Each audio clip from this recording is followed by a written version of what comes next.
Pokoke kula warai iki sampeyan nak ketemu Allah ben selamat niku kula jamin lah. Nah ilmu kula niku orisinil. Allah niku gak ada adat, gak ada sunnah lah dalam bahasa Quran niku. Perkara iku ana alamate. Dadi misale ana mendung alamate napa udan. Terus Allah niku nggih damel sistem. Misale huwallazi ja'ala syamsa diya awal qamara nura wa qaddarahu manazila li ta'lamu adadas sinina napa wal hisab. Sehingga di sistem itu kita tahu musim hujan itu misalnya musim ini. Kalau musim kemarau ini posisi bintang pas di sini. Sehingga wong Jawa sing goblok lah roh iki musim hujan iki musim kemarau. Kalau ahli hisab, ahli astronomi ngerti kalau matahari di sini berarti musim ini, kalau matahari di sini musim ini. Begitu juga musim panas, musim gugur macam-macam. Itu kita tahu, itu sunnahnya Allah dan itu yang bikin Allah, kita tahu. Tapi sekali ada hujan kok kamu bilang begini, wajar udan deres wong rendeng. Itu Allah tersinggung karena kamu nganggep udan itu jasane rendeng, ora jasane pangeran. Gak repot ngadepi pangeran. Ya memang begitu. Karena inginnya Allah manusia itu punya dua kecerdasan. Kecerdasan yang diciptakan nubuwah yaitu akidah dan kecerdasan yang diciptakan sains yaitu pengetahuan.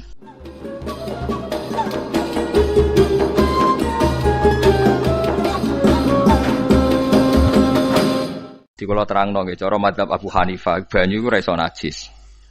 Wis pokoke banyu iku nyucekno dadi ora iso napa najis. Tapi kalau dalam mazhab Syafi'i itu air yang tidak sampai 2 kolah niku ukuran 1/4 itu sekira-kira 1 meter persegi. Berarti kiri kanan atas bawah niku napa 1 meter niku pun 2 napa kolah. Niku nak cara Imam Syafi'i jika air sebelum 2 kolah itu kena najis sedikit rubah atau tidak rubah najis nggih. Tapi kalau terlalu banyak meskipun kena macam-macam tidak napa tidak najis. Terus ila mata ghayyara kecuali yang rubah. Di misalnya ada limbah, ada kubangan besar gitu yang beribu-ribu liter tapi kok warnanya sudah warna coklat. Ya kayak tinja macam-macam itu dihukumin apa? Najis. Tapi wis macam-macam malah mazhab dalam air. Tapi saya pastikan itu mazhab ulama. Saya pastikan itu mazhab ulama. Kalau teks hadisnya begini nih. Monggo nak jenengan ape latihan ijtihad, kok menyesatkan ya ora apa-apa, sementing ini latihan. Jadi di Madinah, ini hadis di Musnad Ahmad. Di Madinah itu ada sumur, bukan sungai loh. Saya ulang lagi sumur, bukan sungai. Kalau sungai itu konotasinya kan luas, panjang, mengalir. Ini sumur, bener-bener apa? Sumur. Sumur, ya gedene sumur enggak sepiro. Nabi itu wudu di situ terus diingatkan ya Rasulullah itu sumur dulu zaman sebelum engkau datang sebelum ada Islam di sini dipakai pembuangan jifah batang anjing dan nyuwun sewu kotoran orang haid ya kotoran orang haid. Terus saat itu Nabi ngendikan alma tahurun la yunajjisuhu syai'un, kata Nabi yang namanya air itu menyucikan tidak pernah bisa kena najisnya. Alma tahurun la yunajjisuhu nawa syai'un. Terus Nabi wudu. Ya sudah begitu. Ya sudah begitu sampe rasa bojiro-jirono. Alhamdulillah hadise ngono. Ya kan ya, paham kan ya? Mane nek sampean ditangkleti. Kulon sering ditanya sama orang-orang Jakarta, "Gus, saya ini punya air langganan PDAM, itu dikelola dari sungai ini. Padahal sungai ini mulai tinja sampai sapi tank macam-macam ya ke situ semua, Gus. Terus gak baunya karena kaporit. Itu gimana itu, Gus? Suci ndak itu?" Terus saya tanya, "Lah kamu pakai ndak?" Ya sudah pakai, tapi tetap tanya hukumnya. Itu kan seperti yang di Jakarta itu kan misalnya yang diolah itu kan sungai macam-macam tuh, Gus. Lah itu yang limbah keluarga ya kalau untuk nyuci piring enggak apa-apa. Sapi teng macam-macam kan ke situ juga. Ya kan ya, cara kok istihad ya. Karena kalau menurut Syafi'i 2 kolah pun tidak ada pengaruhnya kalau terlalu banyak apa? Bahan yang apa? Najis, yang limbah itu yang najis. Ya jelas najis ya. Kalau teletong sapi kan ijek ono intikal madhab, rausul makul tohir. Kotoran hewan suci itu suci, masih banyak mazhab yang mengatakan bahwa kotoran barang suci itu suci, masih bisa intikal. Kalau kotoran manusia itu lebih kriminal, enggak ada mazhabnya itu. Jadi kotorane wedhus iku ana ulama sing darani suci, tapi nek kotorane ruhin gak ono. Nah, itu kan repot. Makanya kata sebagian ahli hadis, sebaiknya hadis itu tidak usah diijtihadi, pokoknya Nabi ngendikan begitu gitu. Ya sudah orang terus ya sudah begitu. Paham gitu. Terus seperti di sini misalnya yang di sini Gajah Wong itu kan atasannya sana mulai kali code kan wong macam-macam. Mulai wong buang kotor air besar, air kecil kan lewat semua. Macam-macam. Makanya masalah air itu pokoknya sifatnya air itu ma'an tahura, sifatnya air itu mensucikan. Mensucikan itu dua dalam mazhab Syafi'i itu. Air dan tanah. Ya, air dan tanah. Terus sama Abu Hanifah ditambah satu. Ini kalau sampean coba tidak apa-apa, api. Makanya kalau ada boto, coroknya apa Mus? Boto ya. Boto bangunan apa? Boto. Itu kan kebanyakan kan kadang kan tipak buahan pletong itu kan ya. Terus dipakai boto. Dicampur-campur diulet-ulet. Terus jadi apa? Boto. Cara mazhab Syafi'i tetap najis, dipakai masjid tidak bisa karena sebagian bahannya dari apa? Najis. Cara mazhab Hanafi suci karena sudah dibakar. Karena api itu termasuk alat mensucikan. Alasannya Imam Abu Hanifah, orang yang fasik-fasik itu nanti disucikan pakai api neraka. Berarti api itu bagian dari alat mensucikan. Jadi misalnya Ruhin mau sholat dibakar, sholat suci gitu. Karena api itu mensucikan. Buktinya orang-orang yang masuk neraka nanti sebelum masuk surga kalanya kan disucikan dengan api. Mana ada di neraka disucikan pakai air? Artinya kalau ada batu bata itu yang dipakai dari najis ya kemudian dibakar itu berarti cara mazhab Hanafi suci. Alhamdulillah tuh. Jadi kita bikin masjid nyaman karena bahannya dianggap apa? Suci. Lewat apa? Lewat apa? Api tadi lihat dibakar. Tapi yang ngeri ya. Nggih. Ben sampean ngerti mazhab gitu. Terus saya memang tak niati setiap saya ngaji entah 1 2 tak sisipkan hukum fikih karena fikih ini yang kita alami keseharian. Nggih, fikih ini yang kita alami napa? Keseharian. Makanya saya minta teks hadis tadi jangan rubah. Pokoknya ada sumur loh tidak sungai. Sumur itu kan airnya tenang, tidak ngalir. Nyatanya Rasulullah sudah dilapuri. Ini batang-batang anjing dan bekas orang-orang haid, kotoran haid itu dibuang di situ ya Rasulullah. Terus Nabi menjawab, alma la yunajjis alma utahurun la yunajjisuhu syai'un. Terus orang-orang Syafi'iyah mentahmilkan dalam bahasa ijtihad itu dianggap itu mungkin sumurnya terlalu besar dan airnya terlalu apa? Banyak sehingga kotoran-kotoran itu tidak merubah warna. Tapi kata yang lain-lain masa yang bener aja gitu, masa banyu diam dimasuki kotoran gitu tidak apa? Rubah. Nah itu ya itulah ijtihad. Ijtihad itu ya.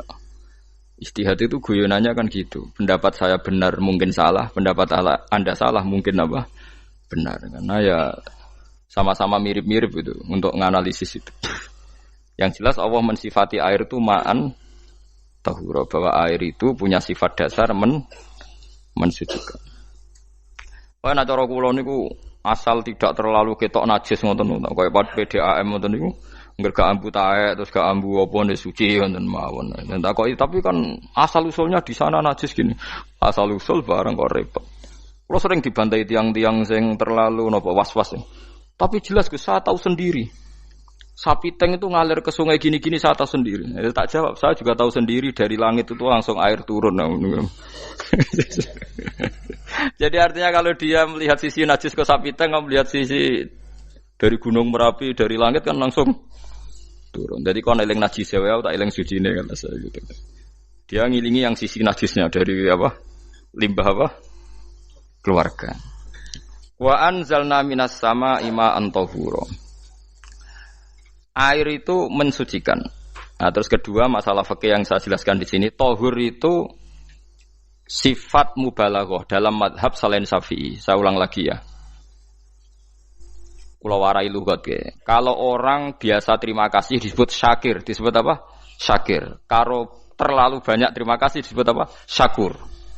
Kalau kadang memaafkan disebut ghafir, orang yang memaafkan. Kalau sering memaafkan disebut ghafur. Jadi dalam disiplin lughat, kalau wazan fa'ul itu berarti menunjukkan terulang-ulang. Paham nggih Fuad? Apa? Terulang-ulang. Sehingga mazhab selain Syafi'i mengatakan air satu ciduk kan ya. Dipakai wudu, setelah itu mustakmalnya dipakai lagi boleh. Mustakmalnya dipakai lagi boleh. Alasannya fa'ul itu mubalaghah gitu loh. Jadi sesuatu yang terulang. Paham ya? Saya ulang lagi ya. Tohur itu kan wazannya fa'ulan. Tohuran berarti wazannya fa'ulan. Fa'ulan itu berarti ikut wazan mubalaghah. Kalau ghafir mengampuni, kalau ghafur sering mengampuni. Syakir terima kasih. Kalau syakur sering terima kasih. Berarti kalau tohir suci, kalau tohur sering mensucikan. Nah, makanya selain Syafi'i mengatakan air asal suci mensucikan dipakai berkali-kali tetap suci mensucikan. Artinya ada mustakmal, ya, ada apa? Tapi kalau dalam mazhab kita kan sekali bekas wudu mustakmal, bekas junub mustakmal karena sudah pernah dipakai sesuci. Nah itu mazhab kita. Mazhab Syafi'i. Sama nanut di soalnya kalau cerita sama nak kedesek nggih nganggo sing gampang mawon. Dadi gampang kan. Ya masuk akal karena memang wazan fa'ulan itu untuk tadi untuk litakrir tadi untuk mengulang kayak ghafir nyepuro ghafurun sering nyepuro. Paham ya?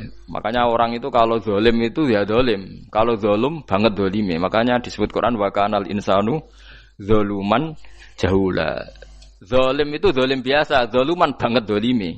Jahil itu goblok biasa, jahulan banget gobloke. Berarti kalau tohuron banget nyuciin berarti diulang-ulang. Makanya mazhab lain mengatakan air itu tidak ada mustakmal. Dan saya kadang ya intikal mazhab begitu. Nah intikal gimana? Coba kalau di hotel itu mustakmal. Hotel itu kan kotaannya cilik toh kan. Tahu nggak hotel mari rohen. Kotaannya cilik. Terus kalau kita misalnya junub atau apa pakai ciduk itu kan tetap nyiprat toh Mus. Nyiprat kena banyu di kotak yang cilik. Jadi kalau gak intikal mazhab pusing kan kita. Iya kan? Terus kemudian intikal lah ya suci guys. Takoki pangeran, nah kok mbok bolak-balik intikal mazhab Gusti. Jare sapa jare Gus Pak ngono takoki. Lah kowe muni kowe kok ora takoki malah pusing. Kayak Mbah Khalil Bangkalan itu. Kalau nalkin mayit itu masyhur Mbah Khalil Bangkalan. Tidak nalkin mayit itu. Yo kan yo, aku sibuk urusanku akeh. Takoki malaikat ngenteni Mbah Khalil. Tinggal mire. Sing ngono tok. Nalkin meneh.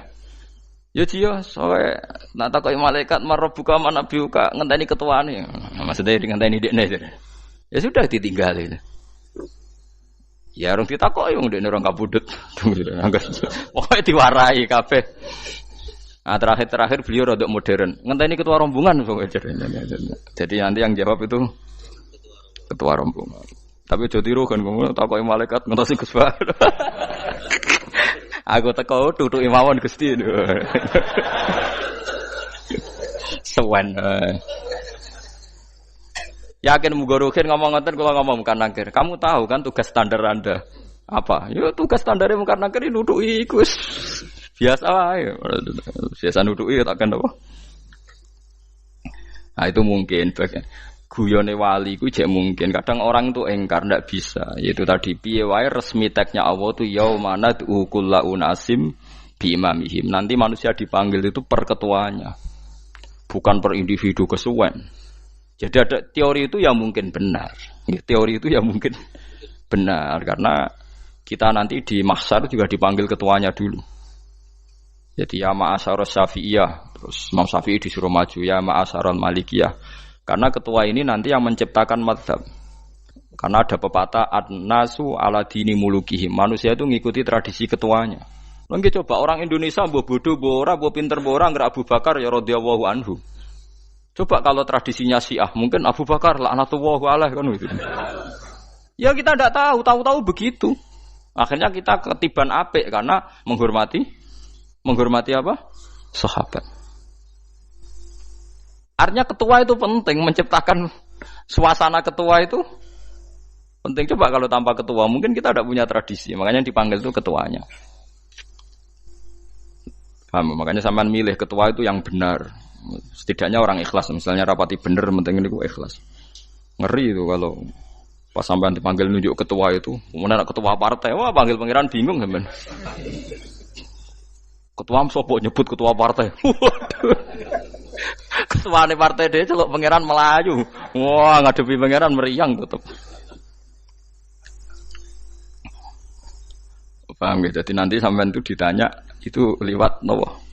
Lewat nopo? Ketua. Terus ketua nanti itu ngecek ada nur yang dipakai alamat dia ngikuti tindak.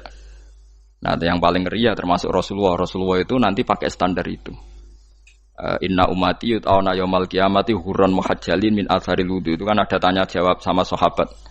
Kata Rasulullah, kamu tidak usah khawatir kalau saya meninggal. Meninggal saya itu baik. Hayati khairun lakum wa mamati khairun lakum. Saya hidup di antara kalian ya baik, setelah saya meninggal juga baik. Ya Nabi ya unik. Amma hayati fali asunna lakum as-sunan. Kalau saya masih hidup berarti saya bisa meneladani kamu melakukan beberapa sunnah, beberapa tradisi. Sunnah itu tradisi. Jadi orang kudu artinya sunnah itu wajib atau sunat. Buktinya di Quran ada sunnatallahil latif sunnatullah fil ladzina khalau min qabl. Jadi sunnahnya, tradisinya Allah menghukumi orang-orang dulu. Itu bisa orang benar, bisa orang tidak apa? Benar. Kata Nabi kalau saya masih hidup fali asunna lakum asunan, saya bisa mentradisikan kamu beberapa sunnah, bisa wajib, bisa sunnah. Wa amma wafati ya khairun lakum. Kalau saya sudah meninggal nanti juga bagus. Mergo aku nak SK pundhut jare Nabi aku jejer pangeran. Dadi nak roh kowe apik, saya muji Allah, nak roh kowe elek langsung saya minta ampunan kepada Allah. Dan semua umatku nanti diampuni. Tapi terus Nabi mulai menangis, tapi ada beberapa masalah.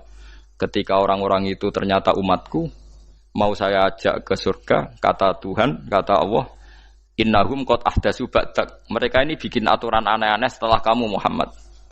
Terus fa'aqulu suhqan ya sudah kalau gitu tak tinggal ke surga, tidak ikut masuk surga. Nah, kemudian ulama berdebat ahdatsu itu apa? So, ada yang itu bid'ah gitu. Macam-macam. Kalau ulama Sunni ahdatsu itu ya bid'ah ibadah mahdhah. Jadi misalnya orang melakukan sholat zuhur kok 6 rakaat itu kan wong nganggur papat wis kesel kok malah muni 6 itu loh. Utawa zuhur kok mau 3 rakaat itu kan wis ya itu bid'ah. Karena ibadah mahdhah. Tapi kalau masalah sosial itu fleksibel. Fleksibelnya adalah misalnya dulu Nabi naik unta, orang yang anti bid'ah juga naik Innova. Padahal dulu naik unta. Orang-orang yang poligami itu ya tidak nunggu istri pertama mati. Padahal dulu Nabi poligami setelah Sayyidah Khadijah meninggal. Ya mereka baik-baik saja. Alasannya poligami sunnah Rasul. Padahal nak detailnya sunnah Rasul poligami setelah istri pertama meninggal. Jadi kayak Ruhin itu belum boleh. Istrinya kan masih hidup 2 dia.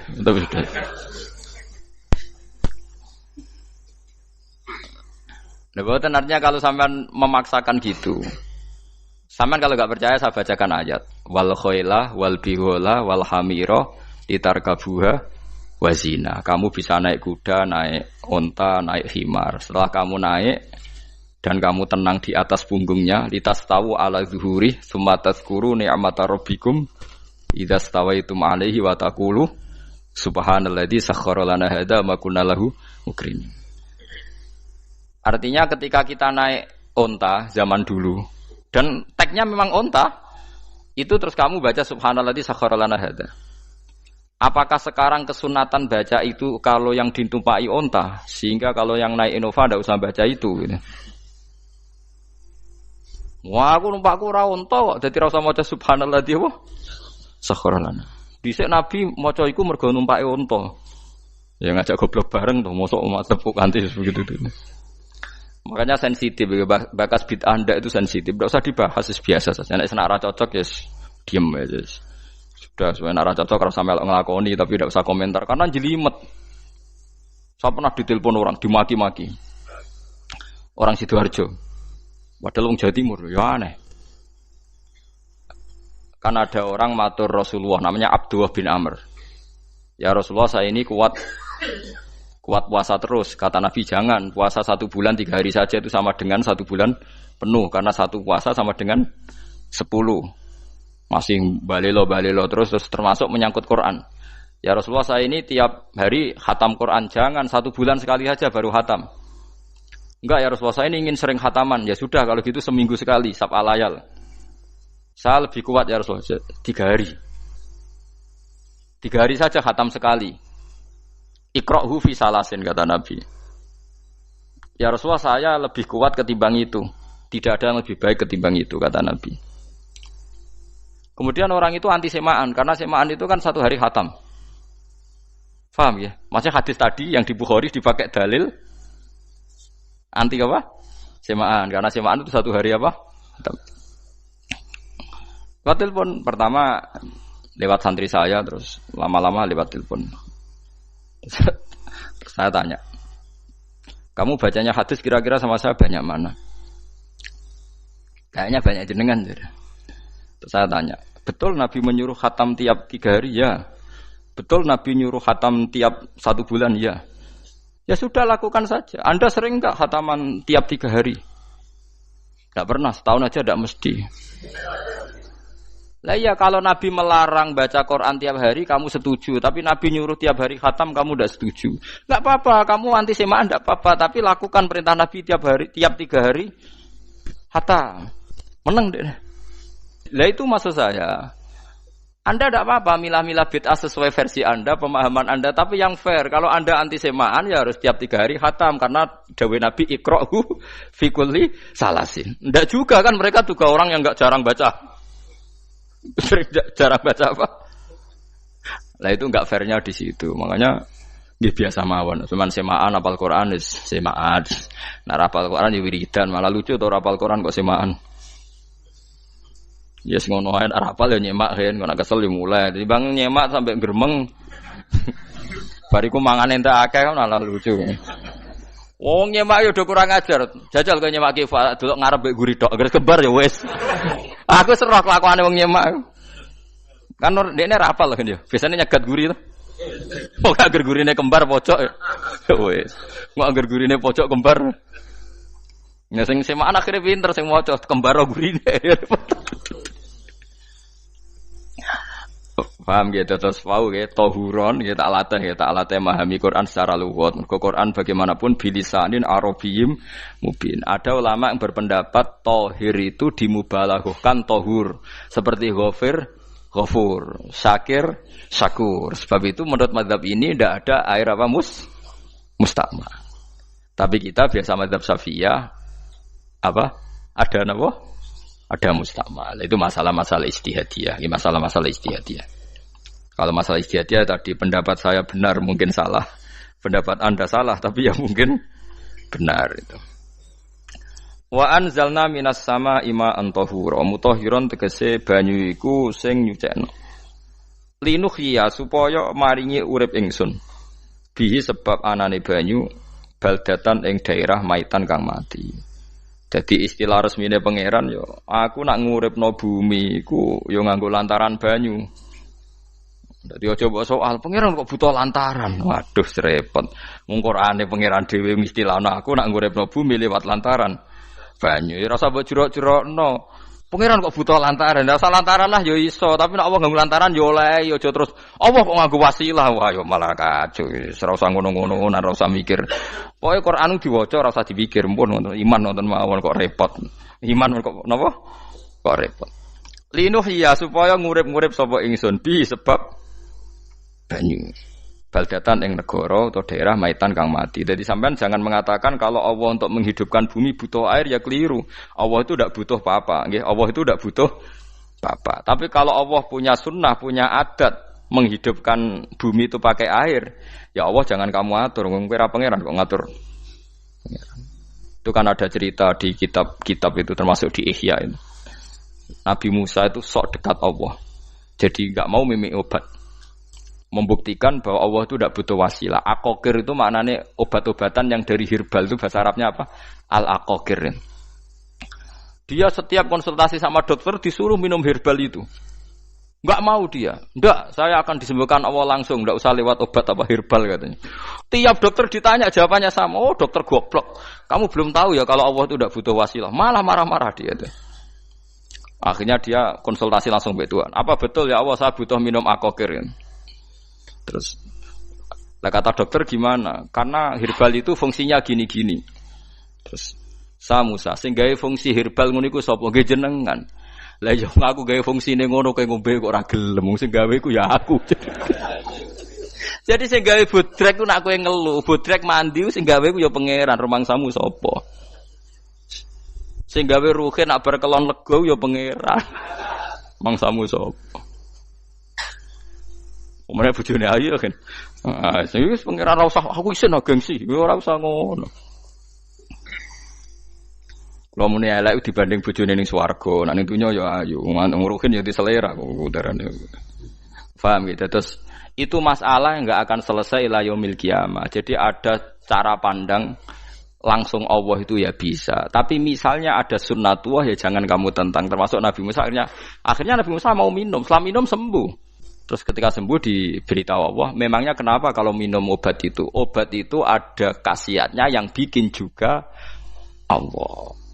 Kok kamu hindari itu alasannya apa? Wong yang bikin juga Allah. Makanya kalau kamu percaya wasilah, kalau terpaksa percaya, kamu harus yakin bahwa nomor satu adalah Allah Subhanahu wa Ta'ala. Kalau kamu takut orang itu syirik, ya gak apa-apa, kamu lawan, harus kamu lawan. Memang selera kamu begitu. Kamu harus tidak usah ikut pakai, wong kamu khawatir, tidak apa-apa. Jadi sing khawatir syirik, ora usah nganggo ali-ali, ora usah nganggo ake. Tapi sing seneng dagangan, ya nganggo. Ora usah jimat-jimatan ini niati napa booming ngoten mawon niati dak. Kulo nu diakek larang sedurunge rame-rame akek. Barang akek kerame terus mboten kula nggo. Wah, darani murah repot. Nggih kula mboten sombong. Dulu akeknya bapak itu zaman Bapak Sugeng tuh pernah ditawar ditukar mobil. Zaman itu mobilnya harga 60 juta. Dan itu wasiat Bapak untuk saya. Saudara saya sepakat itu untuk saya. Dulu kadang-kadang tak pakai. Setelah akek booming terus dikira ini yang gelondongan berapa kilo. 25.000 muruah camah cara Jawa camah tidak pernah tak pakai. Saya yakin ikut turun itu aki-aki yang mahal itu karena dikira yang produk ya yang masal itu yang itu. Paham gitu tuh sampean biar tahu duduk perkara ini. Jadi tohur ya tohuron itu sifat mubalaghah. Tapi kalau dalam mazhab Syafi'i tohur itu ismul alat.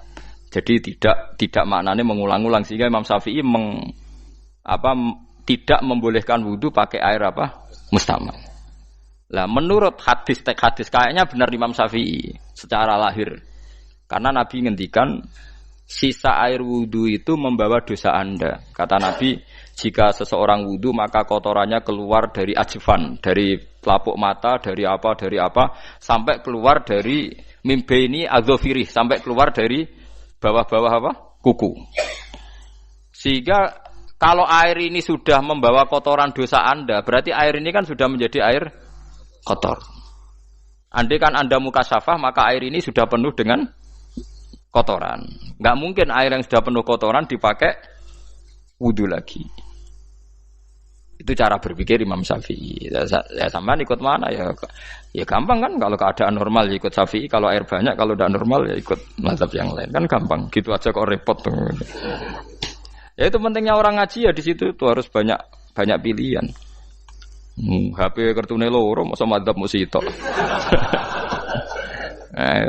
Gitu. Ya pokoknya gitu.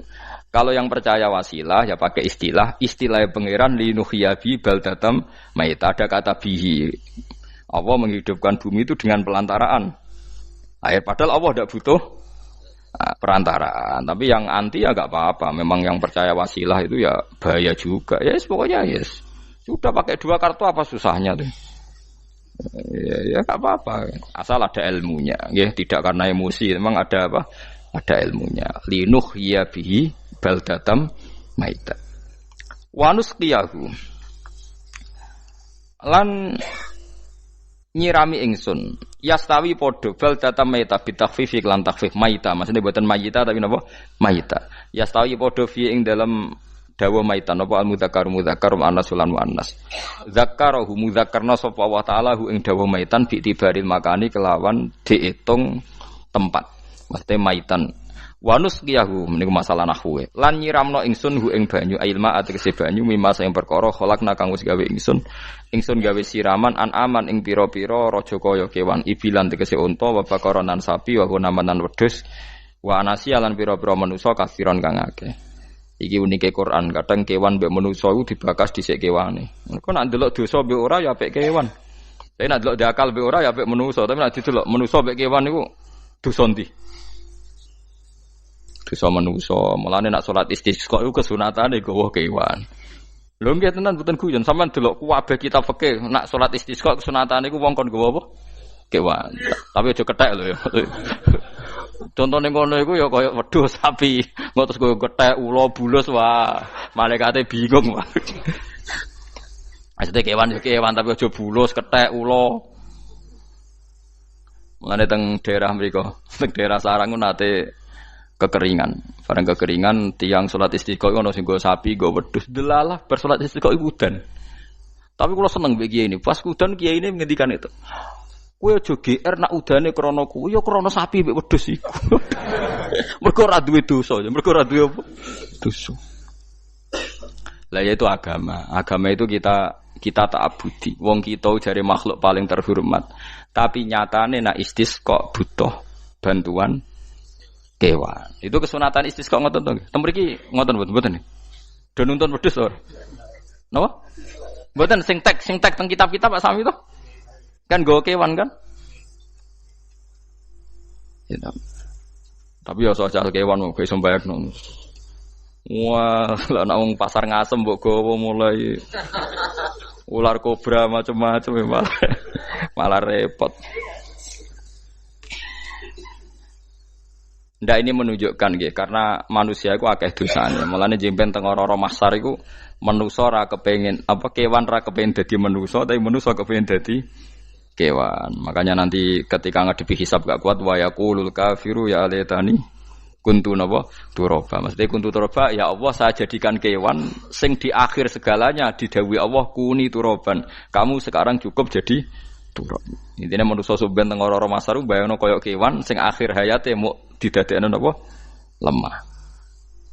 Nah, kadang-kadang manusa itu dalam siklus ini apik kewan malah didhisikno mimma khalaqna napa an-aman riyen ya. Kalau dilihat dari dosa ndaknya, kalau dilihat dari manusia makhluk terhormat macam-macam ya apik manusa.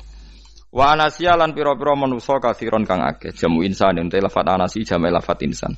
Wa suhu te asline lafat insan iku anasinu. Fa udilat moko digenti apa anunun digenti ya aning ya. Wa timat lan dene sopno fiha ing dalem ya apa enggang dalem ya apa al ya ya. Maksudnya ya sing sangka nun diidghamno be ya asli. Au jamu insin te jamu lafat insin. Walaqad tasarrafna lan teman-teman molak-malik ingsun to mutar-muter ingsun. Hu ing ma'il ma'atik sebanyo bainahum antarane wong akeh liat zakaru supaya gelem eling sapa ngakeh. Asluhu ya tadzakaru. Niki kok usum nahwu le utimat ya gamna apa ata fi dzalik ing dalam dal wa fi qiraatin liat kuru bi sukuni dzal wa dhammil kaf. Liat kuru nikmat Allah ing nikmat Allah taala bihi klan ma fa aba mongko moh sapa aksarun nasi sapa akeh manusa moh ila kufuron kecuali mungkiri ning nikmat juhudan tegese mungkiri ning nikmat ngingkari ning nikmati maring nikmat haitsu qalu sekirane ngucap sapa ngakeh mutirna binau ikada mutirna den kei udan kita binau ikada sebab posisi perbintangan iki supaya kula warai iki sampeyan nak ketemu Allah ben selamat niku kula jamin lah nak ilmu kula ni orisinil Allah niku gada adat gada sunnah lah dalam bahasa Quran niku perkara iku ana alamate. Dadi misale ana mendung alamate napa udan. Terus Allah niku nggih damel sistem. Misale huwallazi ja'ala syamsa diya awal qamara nura wa qaddarahu manazila li ta'lamu adadas sinina napa wal hisab. Sehingga di sistem itu kita tahu musim hujan itu misalnya musim ini. Kalau musim kemarau ini posisi bintang pas di sini. Sehingga wong Jawa sing goblok lah roh iki musim hujan iki musim kemarau. Kalau ahli hisab, ahli astronomi ngerti kalau matahari di sini berarti musim ini, kalau matahari di sini musim ini. Begitu juga musim panas, musim gugur macam-macam. Itu kita tahu, itu sunahnya Allah dan itu yang bikin Allah, kita tahu. Tapi sekali ada hujan kok kamu bilang begini, wajar udan deres wong rendeng. Itu Allah tersinggung karena kamu nganggep udan itu jasane rendeng ora jasane pangeran. Gak repot to ngadepi pangeran. Ya memang begitu. Karena inginnya Allah manusia itu punya dua kecerdasan. Kecerdasan yang diciptakan nubuwah yaitu akidah dan kecerdasan yang diciptakan sains yaitu pengetahuan. Itu inginnya Allah. Jika menyangkut hisab dan ru'yah yang diperdebatkan oleh Muhammadiyah itu sebetulnya juga masalah sepele. Masalah sepele itu begini. Siapa sih yang mungkiri hisab? Wong hisab itu ya nasib pangeran li ta'lamu adadasinina wal hisab. Siapa sih yang mungkiri ru'yah? Wong ru'yah itu hadisnya sahih. Yasumu li ru'yati wa aftiru li ru'yati. Fa in humma 'alaikum fa'akmilu iddata sa'ban salasina yauman. Jika kamu ragu ya ikmal. Ikmal itu menjadi 30 hari. Sekarang sampean saya tanya, ikmal 30 hari itu dari hisab apa ru'yah? Hisab kan namanya ikmal itu pakai saiki wis 29, nek pengen ikmal 30. Lho ikmal itu ru'yah ta hisab? Hisab. Jadi apa susahnya sih pakai dua ilmu itu? Tapi sekarang jadi politik identitas. Pokoknya kalau ru'yah itu NU, kalau hisab itu Muhammadiyah. Terus dijak goblok bareng kan gitu. Mulane susah jadi ulama itu. Mergo dijak goblok nih lho. Ya sama seperti kunut ndak kunut. Saya Muhammadiyah itu lahir tahun 1912, NU 1926. Orang tahu semua sebelum itu zaman Madzhabul Arba'ah Abu Hanifah itu ndak kunut. Imam Syafi'i kunut. Terus kamu bilang Syafi'i NU, Abu Hanifah Muhammadiyah. Memangnya Imam Syafi'i tahu Rois Am? Jadi kita yang ulama itu biasa saja karena melihat Imam Syafi'i itu kunut, Abu Hanifah ada kunut. Tahu-tahu sekarang jadi politik identitas kalau kunut itu NU, ada kunut Muhammadiyah. Memangnya Imam Syafi'i tahu dadi Rois Am ning PBNU sing liwat ahwa kan mboten ate. Jadi kalau ulama itu lebih sederhana cara berpikir. Ya sudah, hisab itu ya ilmunya Allah, ruya ya ilmunya Allah. Jadi misalnya dagang dihitung, kalau dihitung itu rasional berarti sain. Kalau tidak dihitung kok berarti jenenge kejutan ya enggak, kita pernah ngalami semua. Kita pernah ngalami dua-duanya kan. Dihitung ya pernah laba, kejutan ya pernah.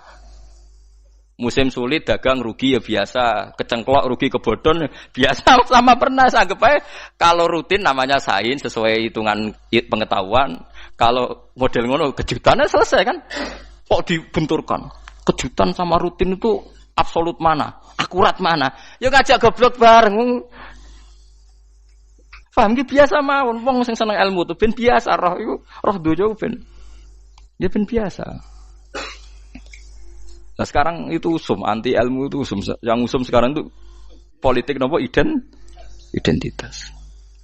Soale batik wong Yogya, wah batik nasional berarti wong batik wong Indonesia, anak batik ra wong Indonesia.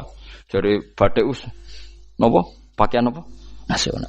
Ya wong golek hadis nganti ngelu kesunatan ibadah nggo klambi putih.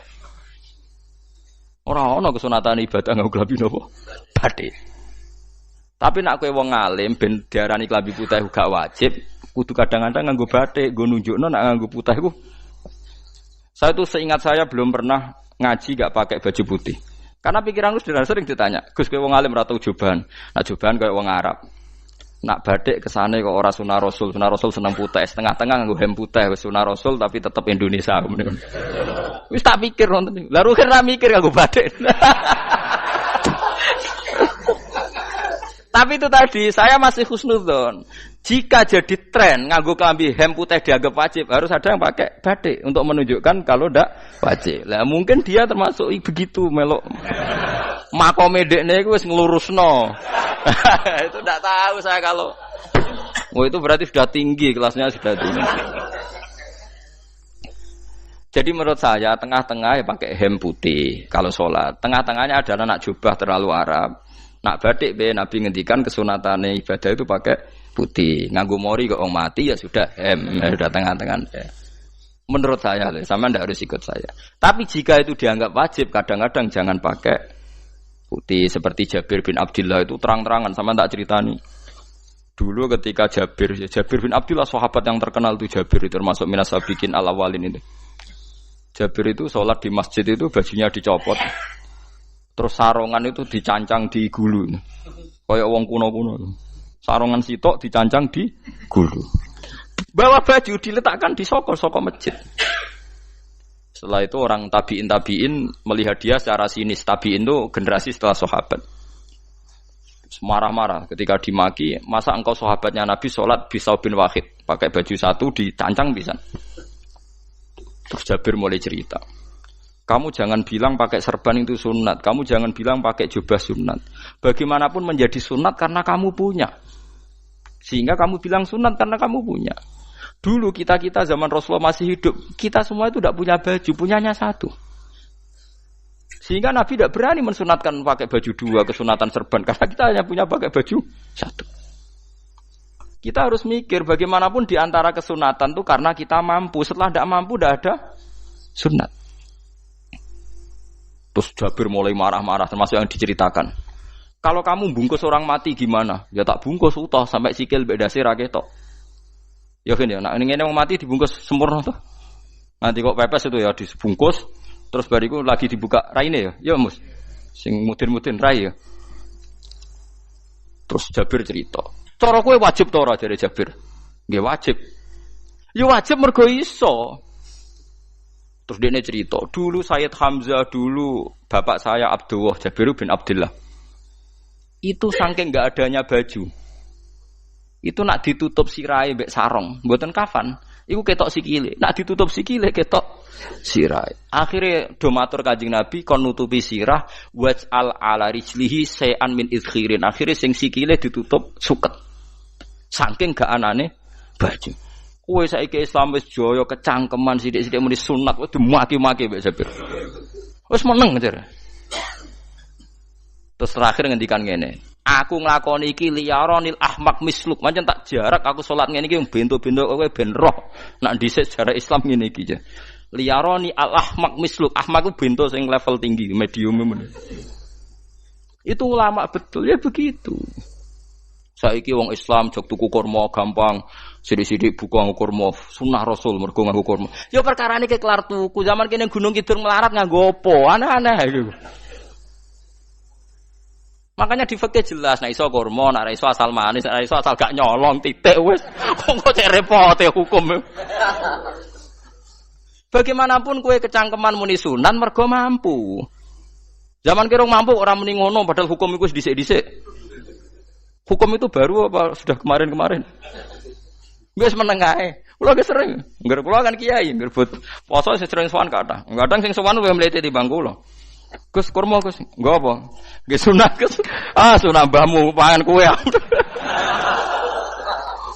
Oh kiai mbok warai ra sopan. Aku nak buka aku tegan amne. Aneh-aneh ya amne. Namun di sunah dia ora usah kecangkeman. Lagi buka kurma pirang tahun? Lebih kali tahun Gus. Umur piro? 40 Gus. 38 tahun gak anggo sunah lagi 2 tahun gegere gak karuan. Biasa saja. Dulu Nabi itu ya biasa. Nabi kalau zaman ngendikan yang ngeper sampai 4 kali. Kalau gak mampu ini, kalau gak mampu ini. Nabi kalau ngendikan ya gitu sampai diulang-ulang. Karena Nabi tahu tidak semua umatnya gampang mendapatkan itu. Misalnya kafarah puasa 2 bulan nuntut. Kalau tidak bisa ngasih makan orang miskin sekian. Kalau tidak bisa gini sampai habis. Kulu ma'rufin sedekah. Kalau tidak bisa ya Rasulullah firsana satin. Sampai ludus gak usah sikit tamrotin. Kalau gak bisa fabi kalimatin thayyibah cangkem sing apik. Nak ra iso sementing aja merengut. Terakhir walau bitol qatin apa? Wajin. Itu lama mewarisi sekian kebaikan yang diajarkan Nabi tidak terus dipatenkan satu ngel-ngel wong akeh. Kono apa ngekek kurma kok khutbah bareng sumpah. Wes pangan dhewe entekno. Ya ana sing sabar, wis kula tobat Gus mun mboten ngomong-ngomong ngono ya. Ya biasa saja kalau ingin sunah-sunah biasa saja. Dawe Nabi wal qasda tabluhu. Kamu itu yang biasa saja. Biasa itu ya standar saja. Ya biasa. Jadi Nabi dulu kalau melakukan sunnah itu biasa. Sunnatun sanaha Rasulullah sallallahu alaihi wasallam. Ini sunnah yang dilakukan Nabi. Tapi di luar yang azimah. Azimah itu yang wajib atau fardhu ain itu sahabat biasa. Karena bagaimanapun kita bisa begini karena mampu. Seperti Jabir tadi, orang bisa sholat pakai serban, pakai jubah karena mampu. Zaman Nabi awal Islam, sama lihat Bilal, ada nak belodor gitu tuh. Sama lihat film Umar atau film-film Bilal. Itu memang nyata dulu itu la yajidu ahaduna illa thawban wahidan. Enggak ada yang kecuali punya baju apa? Sama dulu film-film, mulai versi seneng kitab sampai versi film itu sama. Bilal nak adzan ya bloder, ora adzan jebloder gak sopan. Oh memang ya duwene klambi mok sitok iku. Adlok ceritane Sa'labah, bar salat salam langsung melayu. Berkali-kali yang bersalam melayu. Jebule apa genta kae. Ya salah bang bersolat ora witir mlayu kenapa? Saja takoki ya Rasulullah, takoki Nabi. Salah bah kata sahabat-sahabat kowe nak salat bar mulai langsung melayu. Ya Rasulullah, kami kula namung setunggal, istri saya di rumah aja utuh. Iku saking ndak adanya baju.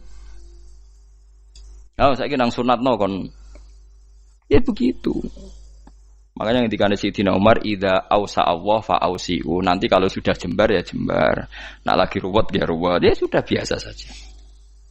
Paham ya? Jadi kalau suwun misalnya malah yudraku kullu, la yudraku napa kullu. Kalau tidak bisa semua jangan sama sekali. Jadi misalnya kita tidak bisa jubahan, tidak bisa serbanan mergo ora wong Arab. Supaya saya ndak keriting jubahan kok tonggo ya guyu. Paham nggih? Wah aneh ngono. Kemudian ana ora kaji kok jubahan malah digugat wong akeh. Ya sudah pakai hem putih saja. Yang penting dua semangat sunnah putihnya misalnya. Ya tengah-tengah gitu. Tapi kalau kira-kira dianggap wajib ya kan ganti batik kayak Ruhin itu. Itu makomnya sudah itu tadi. Sudah tinggi sekali. Ya Nabi itu kan misalnya Nabi nyifati rambut yang baik itu yang lurus ngombak gitu. Sifatnya Dajjal itu keriting. Tapi yang keriting ya enggak apa-apa. Bukan berarti wah keriting mirip Dajjal janda gitu. Ya itu kan Allah menunjukkan kekuasaan. Nanti kalau Allah bikin lurus semua dikira enggak mampu bikin yang keriting, ya sudah dibikinlah yang keriting. Ya sudah gitu biasa saja buatan berlebihan. Paham gitu. Jadi Nabi itu kalau ngendikan seingat saya ini hafal banyak hadis. Kalau ngendikan tuh sampai berkali-kali. Itu tadi mulai kalau sedekah pakai ini, kalau ndak mau ini sampai mulai firsana satin sambil wedhus ijek larang walau bisi kita mro separone kurma masih kadang ndak mampu fabi kalimatin thayyibah enggak mampu lagi ya soalnya tak sedekah walau bitol qoti wajin sedekahlah meskipun dengan ceria. Itu sirinya kenapa saya ngaji guyon karena paling ndak ceria itu happy. Coba kalau saya ngaji merengut meneng terus ketok nyesal terus sing ngaji kan mikir, Gus Bak kurang apa? Kita ngaji ku ana sing kurang. Oh, terus sing kedonya nafsir wah paling kurang sangune. Wah jadi repot. Mulane kula ngeten wis tak pikir, mangsa ora tak pikir. Guyon kula mek sampean nangis mbon ndi ganjaran akeh ndi. Mergo guyon kula bi ilmen nangis sampean mikir utang. Jadi terakhir sedekah talqati wajhin, wajah yang ceria, yang happy. Kowe iki happy kan yo seneng, paling gak mikir nasibe kan. Kiai iku happy sebenes. Jajal misale kiai kok rogen sumpeng. Maca kukar kukur, bariku angop. Bariku kukur meneh. Kan wong mikir. Wayahe tanggale bayar apa piye kredite. Waduh. Apa wayahe ditarik sepeda motor kan orang terus menafsirkan macam-macam. Sing elek sing wong alim mulai nafsiri paling tertipe ra iso. Wah, paling elek. Ya nek wong alim kan ana ukur-ukur mesti nek sing suudon kan paling macane bingung terkipe ngono. Ya macam-macam lah sesuai asumsi napa. Jadi kula suwun lah sama nek dadi kiai nek ra iso sedekah macamnya terakhir ceria. Mergo Nabi ngendikane terakhir tasaddaku walau bitol qoti wajhin. Bersedekahlah meskipun dengan keceriaan napa muka atau wajah. Namun kalau itu Nabi diulang-ulang. Jadi kalau ngendikan tuh diulang-ulang. Sekarang tuh orang mau mendorong sunnah Rasul itu satu. Ya berat bagi yang nggak bisa melakukan itu apa? Yang nggak bisa melakukan itu apa? Berat. Jadi dibacalah hadis itu dibaca utuh. Ya bukan kita apa ya mau sekolah kepingine kabeh umat Nabi itu happy. Mergo selama itu tidak maksiat berarti anut ajaran Kanjeng Nabi Muhammad sallallahu alaihi wasallam. Ma khuyira Rasulullah baina amrayni ilakhtara aisarohuma malam yakun isman. Rasulullah itu tidak pernah disuruh milih dua hal yang berbeda kecuali milih yang paling gampang. Asal itu tidak barang dosa. Itu hadis muttafaq alaih. Ma khuyira Rasulullah baina amrayni ilakhtara napa aisarohuma malam yakun napa isman. Jadi Nabi itu tidak disuruh milih dua hal, mesti milih yang paling gampang asal tidak nopo dosa. Makanya Nabi kalau ditanya, ya Rasulullah, sampai nanti tawaf pakai unta apa enggak? Kesel ndi? Nggak kesel melaku, ya naik unta saja. Makanya Nabi kalau tawaf dulu pakai apa? Unta. Terus saya mulai Arab Saudi PG MRT berkoordinasi Nabi unta, terus saya nganggo apa? Kereta lingkar. Sekarang baru diperdebatkan. Cek kurang ajar itu sebenarnya no tamu spesial, misalnya pejabat negara, sebenarnya atau tawaf numpak kereta muter. Diarani rasa dhisik Nabi numpak unta, diarani sah cek kurang ajar ning dhuwur. Terus sampai angop-angop terus tawaf. Sampeyan muni sah ta ora ya, jajal. Muni rasa Nabi dhisik tawaf. Ngagem to muni sah kok kurang ajare. Wah, ya misale numpak kereta asenan mbek anggap sithik-sithik sebeng 7. Ya kurang ajar juga. Saat ini lebih diperdebatkan, tapi ya mbok sing bakas ngono ben ngerti hukum sampean ben ora anak kiai iku bingung ulama yo mikir hukum iku ketok ceria kula sampean ora bingung ora ceria fa aba mongko mo sapa aksarun nasi sapa akeh manusa mo ila kufuron kecuali ngafirin nikmate Allah juhudan tegese ingkar li nikmati maring nikmat haitsu qalu sekirane ngucap sapa kufar mutir nabi nawi kada mutir nadien kaeringi udan kita binawi kada sebab posisi bintang sing ngene iki. Walau syi'na la ba'atna fi kulli qaryatin nadhira. Walau syi'na umpama ngersakno ingsun Allah la ba'atna yektine nugasno ingsun utawa ngutus ingsun fi kulli qaryatin. Ing dalam saben-saben daerah desa nadhiron ing wong sing ngelingno. Umpama wong ngersakno kabeh desa ya nabi, tapi kok kakek nabi malah repot kan. Yukhawifu kang ngekeki peringatan sapa nabi ahlaha ing penduduk Qaryah. Walakin ba'asnaka tetapi ning ngutus ingsun ka ing sira Muhammad ila ahlil qura maring kabeh penduduk kuliah sekabehane ahlil qura nadhiran khalidati nadhir khalidati nabi liya'zuma supaya gedhe apa ajruka ganjaran sira. Tapi kabeh nabi niku nggih pokoke Allah mampu mawon tiap desa dikei nabi, tapi Allah ndak melakukan itu, cukup nabi sitok terus kabeh iki kon anut Nabi Muhammad sallallahu alaihi wasallam. Mulane ana guyonan wong Arab wong Jawa apik endi? Apik wong Jawa aja. Wong Arab iku cara obat iku dosis tinggi, mulane dikirimi Nabi. Wong Jawa cukup mudin, cukup kiai wis Islam. Dadi rapati salah lah. Penyakite ringan jadi diobati kiai iku wis dadi iman. Nah wong Arab kudu napa? Nabi. Berarti penyakit berat mbek ringan apik endi? Apik ringan, mulane jare kiai Jawa kita apik wong Jawa Gus mbek wong Arab. Mergo ora butuh napa? Nabi. Berarti dosisnya kan kecil ya, rendah. Sauni-uni mus. Wong bingung, ngono kok omongane wong napa? Bingung. Lha opo nganalisis ngono barang. Ya wong nganggur iku repot terus. Fala tuti mongko aja nurut sira al kafirina ing pira-pira wong kafir fi hawahum ing dalam hawa nafsune kafirin. Dadi kaya aja anut wong kafir ning menyangkut hawa nafsu. Tapi nek menyangkut kebaikan wong kafir sing kita kadang kalah baik dalam hal sosial. Ya malah Allah kadang melehno kita mergo kok kalah mbek wong kafir. Nggih misale ngeten ngene, makanya Imam Suyuti nafsiri falatutil kafirin ai fi hawahum. Dalam hal yang bersifat hawa napa? Nafsu. Misalnya begini, saya contohkan Allah melehno wong mukmin. Ada sahabat ketika perang itu tangannya terputus, kakinya juga terputus. Terus matur Rasulullah, ya Rasulullah gara-gara perang derekno engkau, saya tangannya putus, kaki saya putus. Ternyata tidak diapresiasi sama Allah, malah disalahkan. Gini kok Allah terus nurono ayat iyam saskum korhun faqad masal qoma korhum misluh. Jika Anda luka karena perang, orang kafir pun luka. Wong kafir wong gento wae wani luka demi kekafiran, kok kuwe wong Islam jare demi Allah ora wani luka. Jika masyhur di kalangan para ulama, nanti setiap kebaikan itu dibandingkan kezaliman. Ya saya ulang lagi, nanti setiap kebaikan itu dibandingkan kezaliman. Misalnya kita jadi kiai ora enak, ora gaji tetap, setepak-tepakan, kadang untuk duit, kadang ora. Enak jadi PNS, gajinya tetap. Nanti kita disalahkan Tuhan. Pedagang narkoba itu gajinya juga enggak tetap. Risikonya tinggi, ditangkap polisi, hukumannya mati, itu saja berani. Kowe ngiyai trimo ngono ra wani. Kowe tahajud kanyeben, bengi-bengi tangi tahajud kanyeben. Tukang maling ayam bengi-bengi tangi nyolong. Risikonya tinggi ya anyep wani. Jadi nanti kowe di depan Tuhan dimaki-maki, kesalehan kita akan dibandingkan kezaliman. Lan ana wong saleh diutangi dhuwit ora oleh medhit, sampeyan dibandingno. Maling mbek maling utang-utangan, wong saleh ora utang-utangan. Ya emang begitu. Nah itu yang dimaksud ayat intakunu ta'lamuna fa innahum ya'lamuna kama ta'lamun wa tarjuna minallah ma la yarjun. Jika kamu merasa sakit karena berjuang demi agama, orang-orang zalim juga sakit karena kezalimannya. Toh mereka berani. Coba jadi kiai bandar narkoba resikonya tinggi mana coba? Resiko jadi bandar narkoba, antar geng narkoba juga musuhan, takut ditangkap polisi.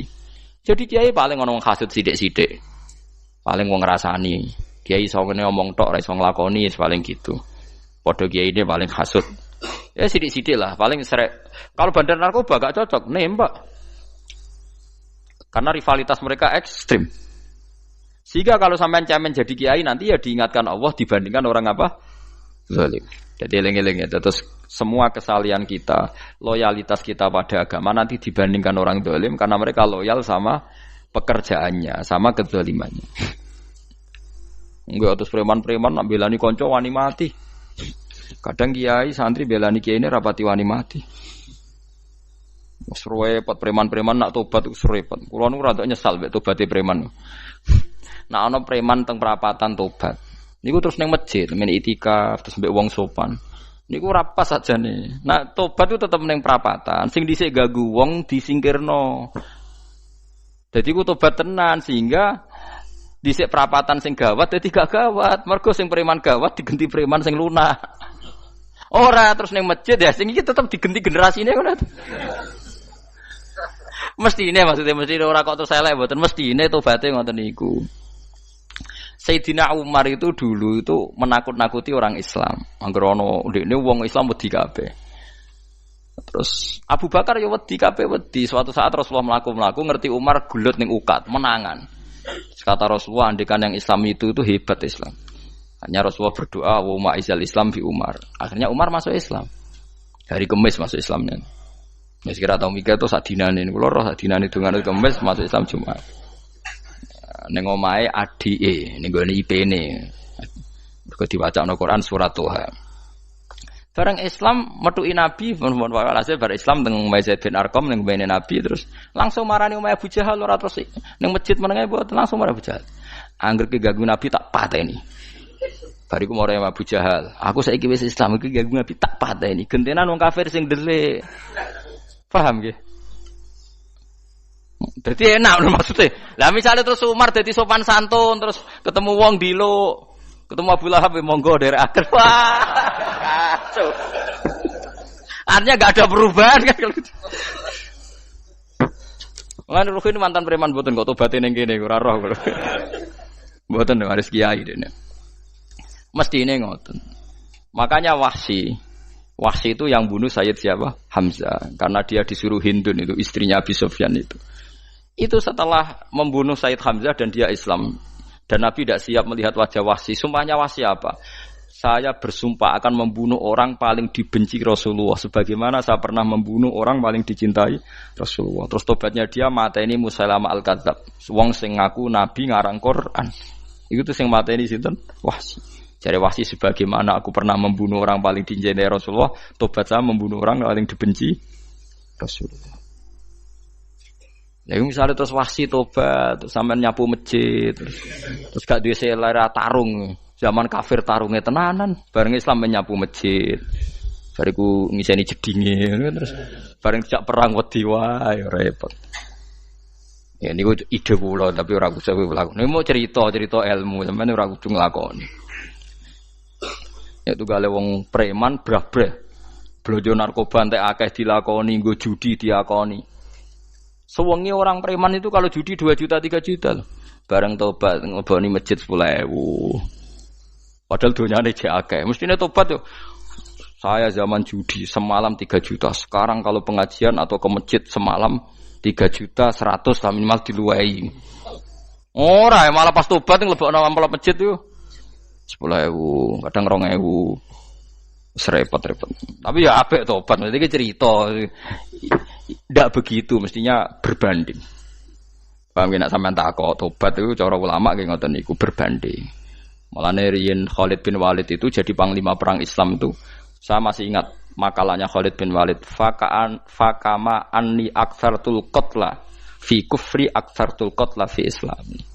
Dulu ketika saya kafir adalah sangat banyak membunuh orang Islam. Perang Uhud kalah itu karena panglima orang kafir adalah Khalid.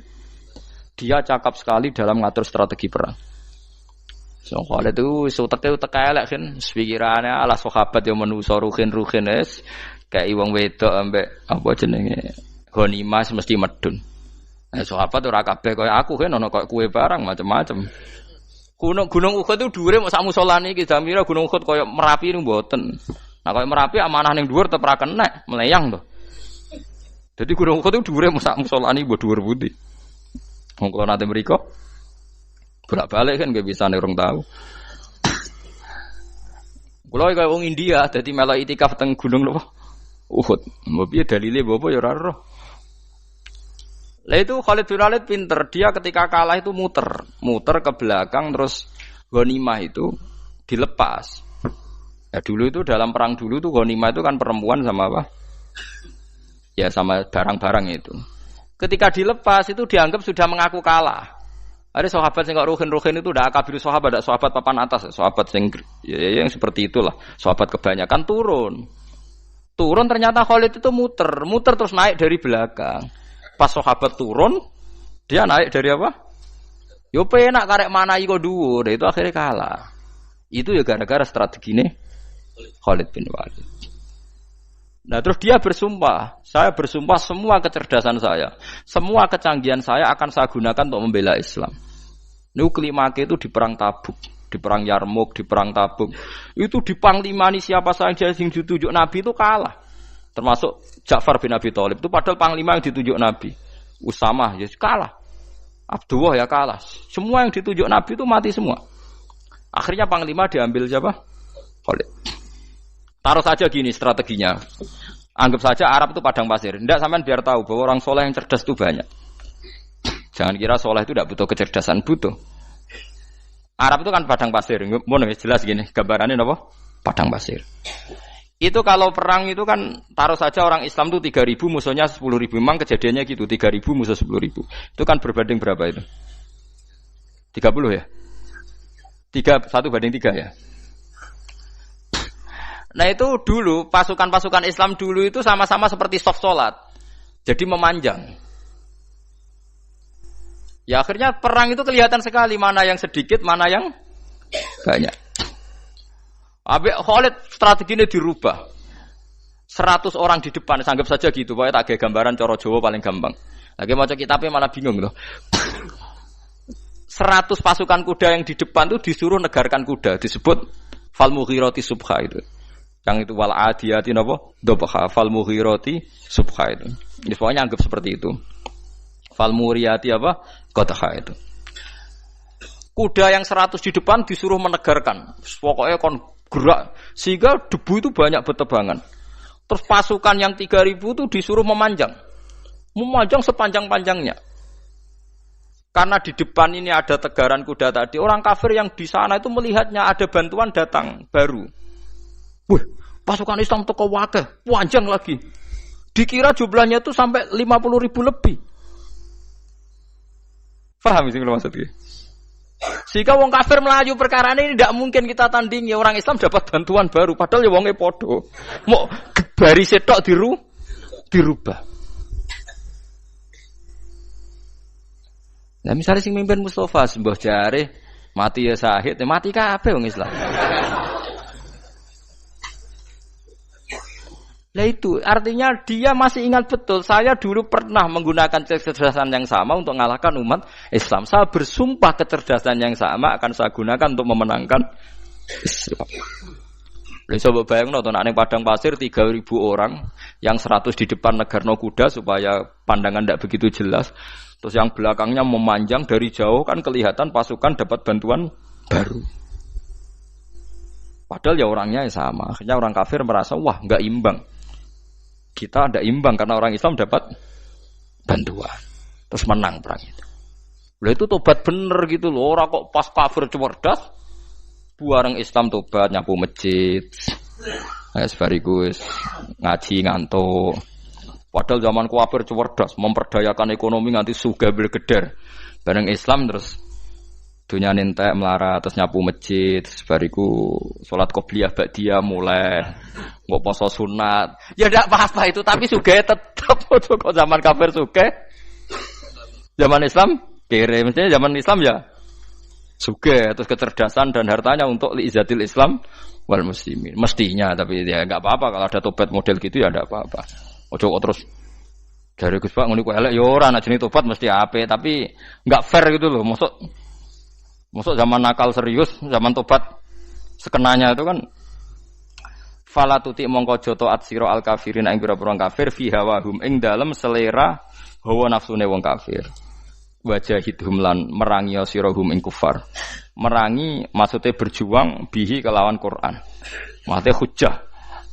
Uang iku nak merangi wong kafir nganggo Quran, ndak mesti perang iku nganggo pedang. Niki jelas kita bire ge wajah hidum bihi ebil Quran. Maksudnya perang nganggo Quran itu kita melatih argumentasi atau hujjah yang dengan hujjah itu jelas-jelas ketok bener agama napa Islam.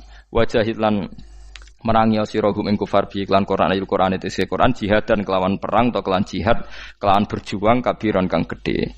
Wa wa ta'ala wa alladzi zat maraja ingkang lepas sapa Allah al-bahraini ing dua laut. Arsalat sing lepas sapa ta'ala huma ing al-bahraini mutajawiraini hale berdampingan. Hadza utawi iki ku adbun iku banyu sing banget segere, banget manise, banget segere.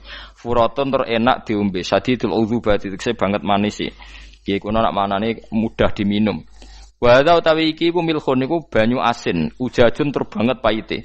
Syadidul muluhah tegese banget paite. Tapi wasemono sungai sing gampang diminum. Misalnya sungai Komerapi sing napa gampang diminum maksudnya mboten pahit.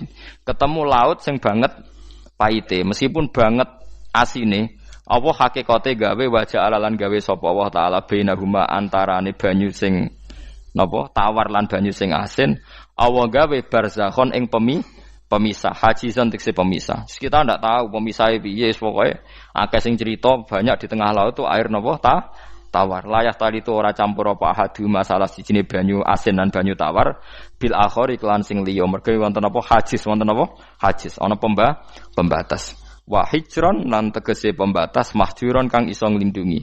Sitron tegese tutup.